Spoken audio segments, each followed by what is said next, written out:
A lot of people seem to have an issue with the video I made prior on the reaction video I did with Dean Withers about morality and where we stand on.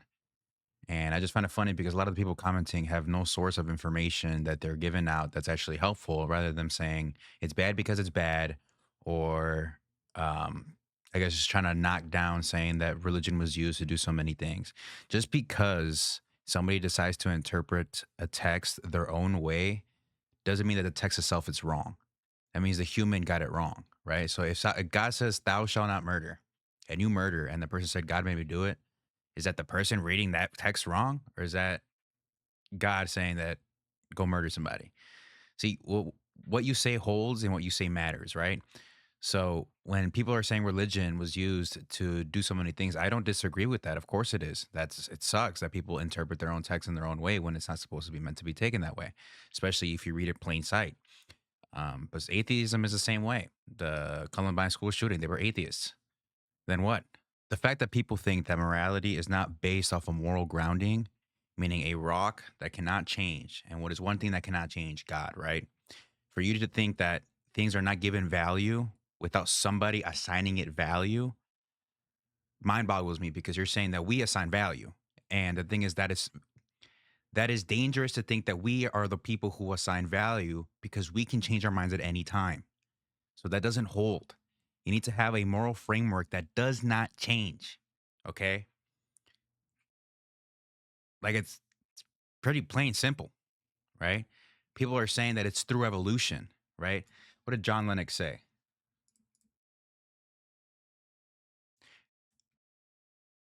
John Lennox says, if life is the result of a purely naturalistic process, what then of morality?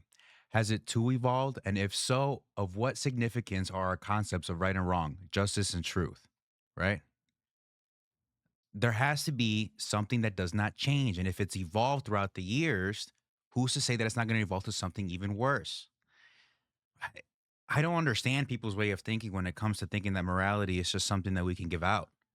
No, it's something that is innate to us. It's something that is built in us for a reason. Who gave it to us? For you to say it doesn't need to be God that gives it to us. It has to be something, and it cannot be us. So what is outside of us that gives it to us, right? If you guys want to comment and you figure it out, you tell me you want to figure it out, go ahead.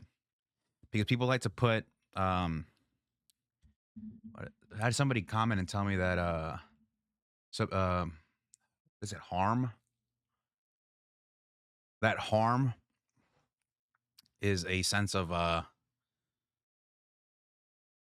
is a thing you can put above God as morality. So if it harms somebody, that's a greater value.